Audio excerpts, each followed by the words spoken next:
For number one, you're just choosing a value. So whatever number you want for the price of your appliance. And so find where your last name fits in.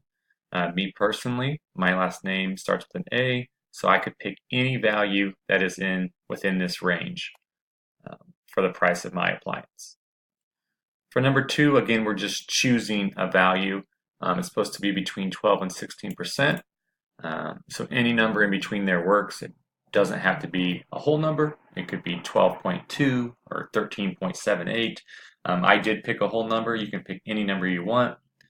And then to write your percent as a decimal, slide the decimal point 2 spots to the left, and we get rid of the percent sign.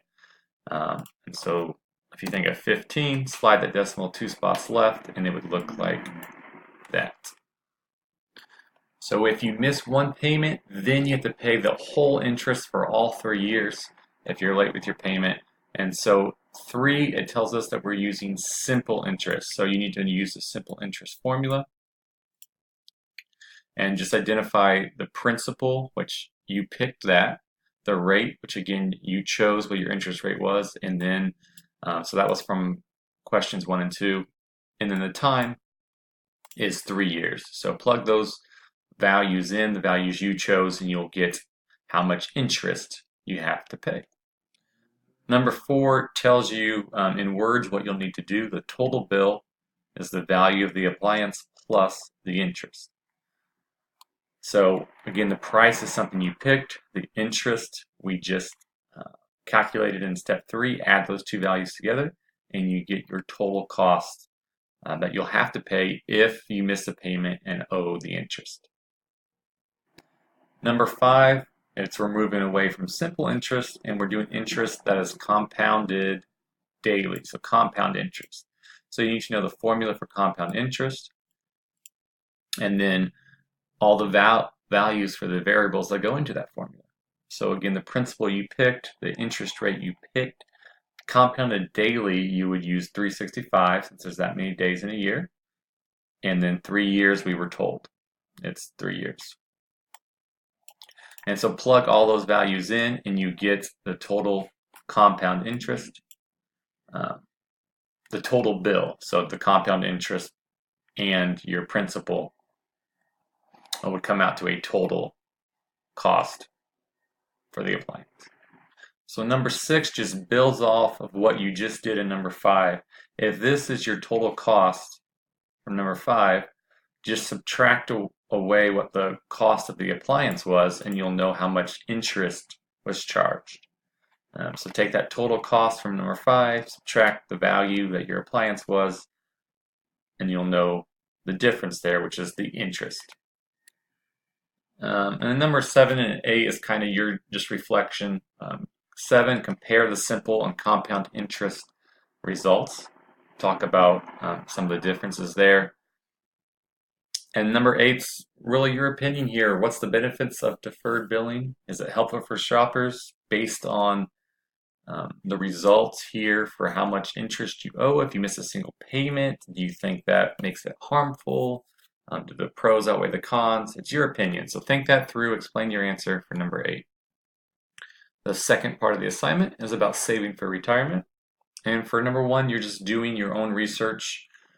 Write about your research for the kinds of expenses you're going to be faced with when you retire. So do a little summary there. Number 2, based off of that research, just make up a lump sum that you want to have when you retire. So you make up that value for number 2. And number 3, how much time, how many years do you plan to contribute to your retirement account? Or in other words, how long is it going to be until you retire? So however many years you have to keep working, or you plan on keep working, put that in here for number 3. Number 4 is off the first letter of your last name. You get to pick a value. My last name starts with an A. So any value in between these percentages, I went with 5.5, and to make that a decimal, slide the decimal point 2 spots to the left, and you'll have it written as a decimal. For number 5 here, how many times per year do you want to contribute? And this is just your choice. pick any of these values. Monthly made sense to me. You can choose anything you want though, so I just went with monthly and wrote 12. For number 6, we want our interest rate per compounding period. So for the example I did, and it tells you here, refer back to what you picked for 4. You picked the interest rate, you picked how many times you're going to compound, and just use that formula and divide those numbers to get the interest rate per compounding period. Make sure you don't overly round here. We want at least 6 decimal places of accuracy. How much you need to put into the bank during each contribution period. Formulas listed right here. We have all the values here. We picked our future value. We know our interest rate per, and we're using this, interest rate per compounding period, I. We know what that is. We picked in the number of times we're compounding. We chose T, how many years we're going to be contributing. So use that formula. You have all those values already chosen from the previous steps. Plug them in and you'll get how much you need to contribute each period, which for me, I was doing monthly, so I would need to put that much in each month to my retirement account. So then we want to know how much total did I actually contribute to the account. So if I put in that much every single month during each of my contribution periods, which I did 12 a year, so monthly. If I do that much a month, that many times a year, 12 for 25 years, multiply that all together, it gives us the formula. And you get how much money you personally put into the account. And so I personally would have put in $350,469.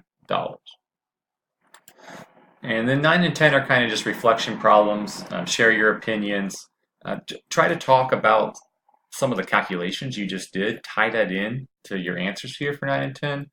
I mean, one thing you would want to talk about is how the amount you contribute, it's a large amount, but think about how much was actually in the account then, because you were contributing a little bit every month for a certain amount of years. This amount of money turned into, for my example here, $750,000. So it almost doubled because of all the interest and accruing that over time. So tie in some of your numbers and some of the results of how interest works to your response for 9 and 10.